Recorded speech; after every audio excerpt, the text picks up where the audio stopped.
నమస్కారం అండి నాగనాథ్ గారు. నమస్కారం. మరి దీపావళి సందర్భంగా ఆధ్యాత్మిక జ్యోతిష్యం గురించి, దాని యొక్క ప్రాముఖ్యత గురించి ఎన్నో అద్భుత విషయాలు మాతో పంచుకుంటున్నారు. మరి ద్వాదశ రాశుల్లో చివరి రాశి అయినటువంటి మీనరాశి గురించి చెప్పండి.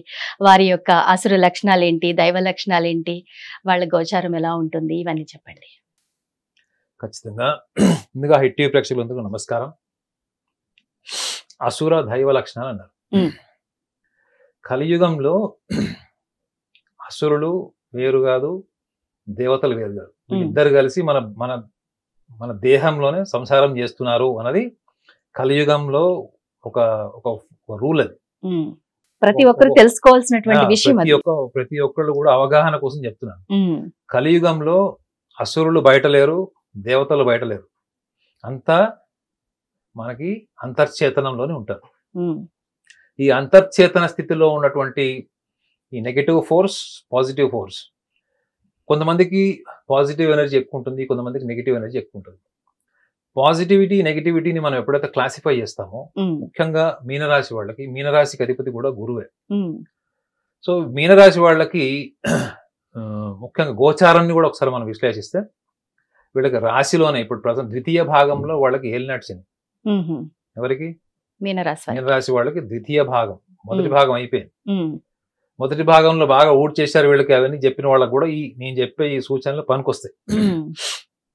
ఈ రాశి వాళ్ళకి చతుర్థ భావంలో గురువు కేంద్ర భావంలో ఉన్నప్పటికి కూడా చతుర్థానంలో ఉంటాడు. ఎట్ ద సేమ్ టైం ఈ మీనరాశి వాళ్ళకి దశమాధిపతి కూడా గురువే. రాశ్యాధిపతి దశమాధిపతి కూడా గురువే. ఇది గోచారం.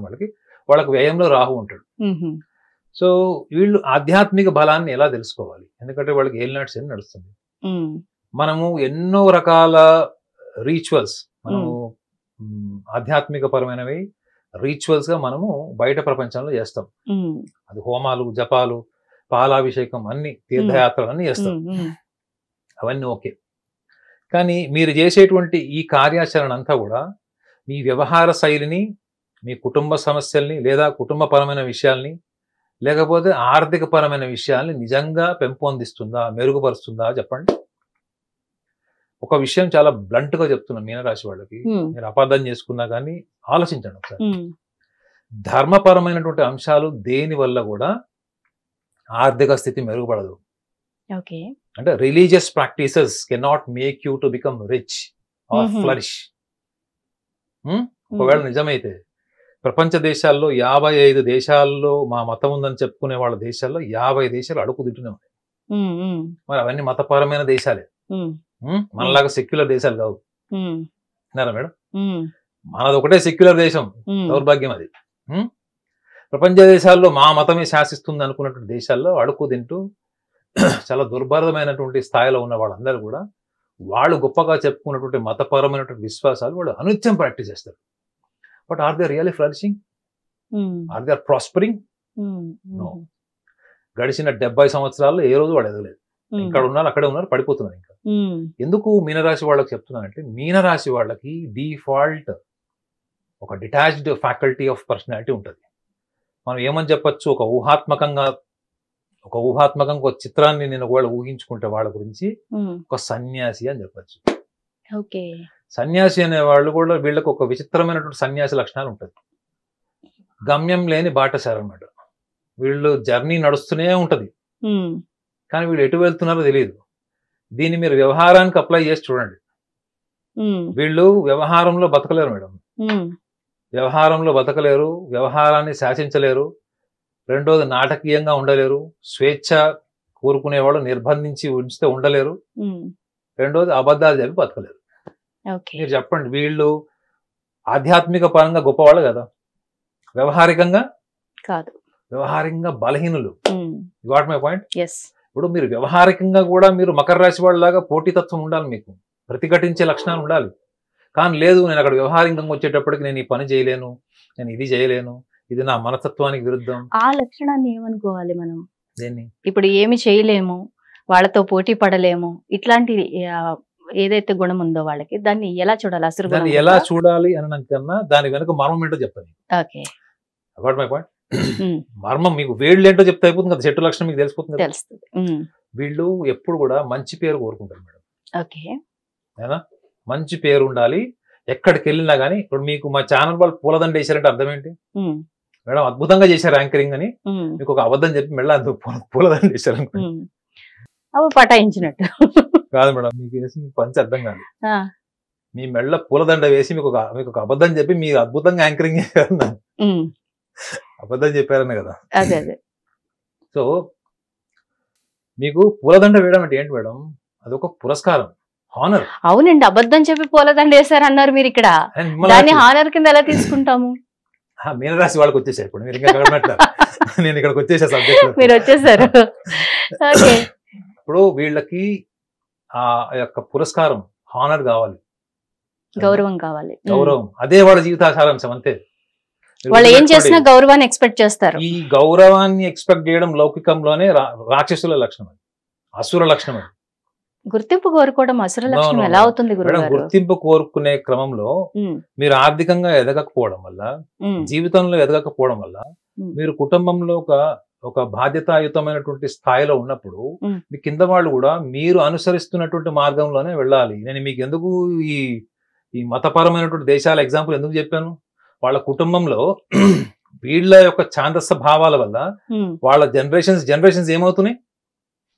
వాళ్ళ ఇంట్లో ఐఫోన్ ఉండదు, టెక్నాలజీ ఉండదు, ల్యాప్టాప్ ఉండదు, ఎడ్యుకేషన్ ఉండదు, సైంటిఫిక్ పర్సెప్షన్ ఉండదు. ఇవన్నిటి వెనక ఎవరున్నారు? ఈ యొక్క ప్రతిఘటించేటువంటి సమాజాన్ని ప్రశ్నించలేనటువంటి, ప్రతిఘటించలేనటువంటి సమాజం ఎందుకుంది?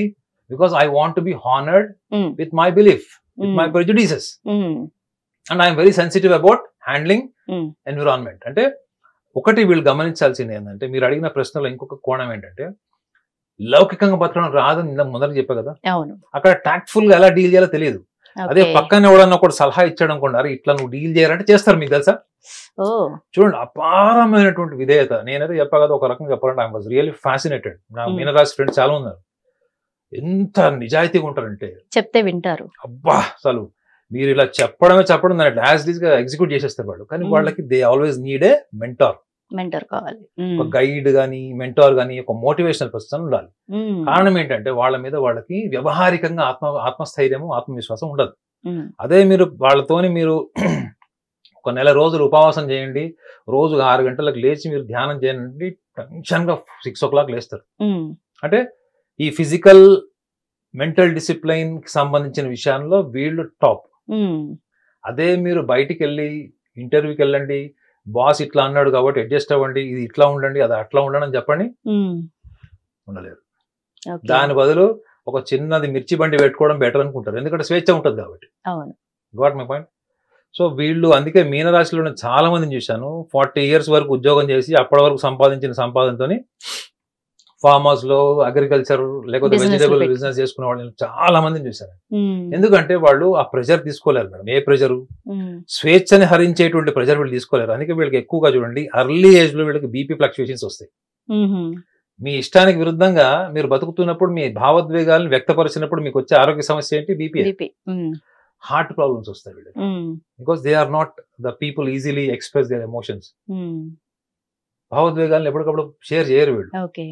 వీళ్ళు ఎవరైనా నమ్మారనుకోండి, ప్రతి చిన్న విషయం షేర్ చేస్తారు. సో వీళ్ళకు ఉండేటువంటి అసురు లక్షణాల్లో మనం ఏదైతే గొప్పగా చెప్పుకునేటువంటి మొహమాటము, హానర్, ఇవి ఉంటాయి చూడండి, ఇవన్నీ కూడా లౌకిక పరమైనటువంటి విషయాలే.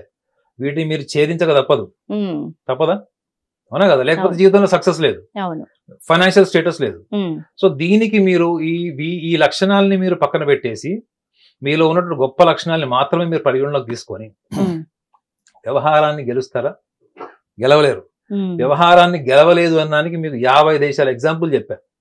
కేవలం ధర్మబద్ధంగా, మతపరమైనటువంటిది, దేవుడు సర్వస్వం, మనం మిథ్య, మనం వేస్ట్, మనం అధములము, పాపాత్ములము, పైనుంచి ఎవడో మనకి హంటర్ పెట్టి కొడతాడు, ఇటువంటి భావోద్వేగాలని నమ్మినటువంటి వ్యక్తులే ఎగ్జాంపుల్ చెప్పారు మీరు. అలాంటి దేశాలే నాశనం అయిపోయినాయి.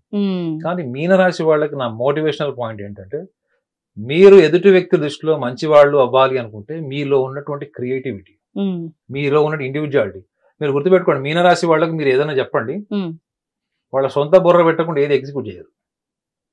మీరు చెప్పింది కనిపిస్తుంది, మీరు ఇచ్చిన సలహాలో మీ యొక్క ఇంటెలిజెన్స్ కనిపిస్తుంది, కానీ దాన్ని యాజ్ ఇట్ ఈస్ గా తీసుకోబెట్టరు. అదే మీరు కర్కాటక రాశి వాళ్ళకి ఇవ్వండి, ఇక్కడ కొరియర్ బాక్స్ తీసుకుపోయి Copy అక్కడ paste. ఇచ్చేస్తారు. అంటే కాదు, మీరు ఇచ్చిన ఆలోచనని యాజ్ ఇట్ ఈస్ గా ఎగ్జిక్యూట్ చేస్తారు. ఓకే. అదే మీరు సింహరాశి వాళ్ళకి ఇవ్వండి, అస్సలు చేయరు. వాళ్ళు సొంత బుర్ర పెట్టి చేస్తారు, మోరల్ తీసుకుంటారు. మీనరాశి వాళ్ళు వాళ్ళకు సొంత బుర్ర, ఆలోచన, క్రియేటివిటీ ఇవన్నీ ఉంటాయి. ఓకే. మోస్ట్ క్రియేటివ్ పీపుల్ వాళ్ళు, most creative, most passionate and most spontaneous people వాళ్ళు. కానీ లౌకిక ప్రపంచానికి కావాల్సింది ఏంటి? సమయస్ఫూర్తి. రెండోది ఏంటి? ఎప్పటికప్పుడు కాలంతో పాటు నడిచేటువంటి స్థిరమైన బలమైనటువంటి వ్యూహం. ఈ రెండు వాళ్ళకు ఉండవు. ఇక వీళ్ళు గుళ్ళు, గోపురాలు, తీర్థయాత్రలు ఎన్ని తిరిగినా తిరగండి, దానివల్ల మాకు ఒక సాటిస్ఫాక్షన్ ఉంటుంది. కొత్త ప్రదేశం, కొత్త ప్రాంతం, కొత్త స్నేహితులు. కానీ అది మిమ్మల్ని వ్యవహారికంగా లిఫ్ట్ చేయదు. ఈ రియాలిటీలో ఉండండి. ఓకే. వ్యవహారికంగా పనికిరాదు అది. Okay, travelling, journeys, holy places and all that's good. దీని వల్ల మీకు ఉద్యోగం వస్తుంది, కోటీశ్వర్లు అవుతారు, మీ జీవిత భాగస్వామి అప్రిషియేట్ చేస్తుంది. ఏం ఈ రోజుల్లో ఆడవాళ్ళు గుళ్ళు, గోపురాలు, తీర్థయాత్రలకు వెళ్లే వాళ్ళని తీసి పక్కన పెడుతున్నారు మ్యారేజ్ బ్యూరోలో. మీకు తెలుసో లేదో? నీకు ఎన్ని ఇల్లులు ఉన్నాయి, ఈఎంఐలు క్లియర్ అయినాయా, సివిల్ స్కోర్ ఎంత, ఇవి చూస్తున్నారు. మరి ఇటువంటి వ్యవహారికపరమైన విషయాల్లో ఇటువంటి కాంప్లికేటెడ్ గోచారంలో ఉన్నారు ఇప్పుడు వీళ్ళు. చెప్పాను కదా, ద్వితీయ భాగం, గురువు యొక్క స్థానం వక్రి, ప్లస్ ఇంకోటి 10వ తారీఖు అక్టోబర్ నుంచి 28వ తారీఖు డిసెంబర్ వరకు ఈ సంవత్సరం ఎంత కూడా వాళ్ళకి ఒక అతిచార స్థితిలో గురువు ఉంటాడు, వక్రిలో కూడా ఉంటాడు ఈ టైంలో. సో ఇన్ని కాంటంప్లేటివ్ స్టేటస్ లో వీళ్ళు అనవసరమైనటువంటి ఆ యొక్క గౌరవము, గుర్తింపు, దండ, ఇందాక మీకు వేసిన దండ ఇది తీసి పక్కన పెట్టండి. దీనివల్ల 50% మీరు వ్యవహారంలో గెలుస్తారు. రెండో విషయం ఏంటంటే, మీ యొక్క మొహమాటపు వైఖరి, ఇది మీ యొక్క ఇంట్రోవర్ట్ నేచర్ నుంచి ఆత్మవిశ్వాసం, సెల్ఫ్ కాన్ఫిడెన్స్ రిలేటెడ్ ఇది. ఈ వైఖరిని మీరు పక్కన పెట్టి సందర్భ సహితంగా ఎస్ ఆర్ నో చెప్పడం నేర్చుకోండి. మీరు ఆటోమేటిక్ గా చెప్తున్నా కదా, నరక చతుర్దశి రోజు అక్కడ కాలిపోయేది నరకాసురుడు బొమ్మ కాదు. ఈ రెండు బలహీనతలు. మిగతాది ఎట్లనో 100% వీళ్ళలో ధార్మిక బలం ఉంది. కాబట్టి పాడ్యమి, విధియ, తదియల్లో వీళ్ళు కొత్తగా చిగురించినట్టు దీపాలు చూస్తారు వీళ్ళ జీవితంలో. చాలా చక్కగా చెప్పారండి. Thank you very much Naganath గారు.